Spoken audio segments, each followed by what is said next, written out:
હાલો ખેડૂત ભાઈઓ, આજે આપણે શક્તિમાન થ્રેસર કલંજીમાં ચાલુ કરી દીધું છે. આજથી ધાણાની સિઝન પૂરી થઈ ગઈ છે. તો જો હું તમને બતાવું છું કેટલી કલંજી ચોખ્ખી આવે છે આપણા થ્રેસરમાં. તમે જોઈ શકો છો, એકદમ કલંજી ચોખ્ખી આવે છે. સીધા બાચકા ભરાય એવી, એને ચોખ્ખી નથી કરવી પડતી એવી પણ ચોખ્ખી આવે છે.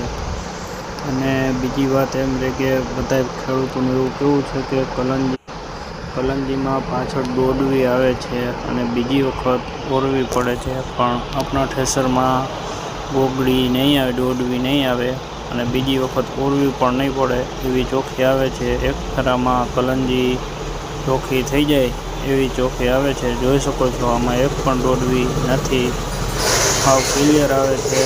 એક ફેરામાં જ ચોખ્ખી કરી નાખશે.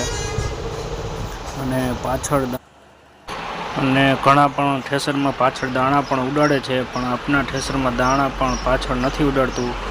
એટલે કોઈ પણ ખેડૂત ભાઈઓને કાઢવાની હોય તો અમારો કોન્ટેક કરવો, અમે કાઢી આપશું.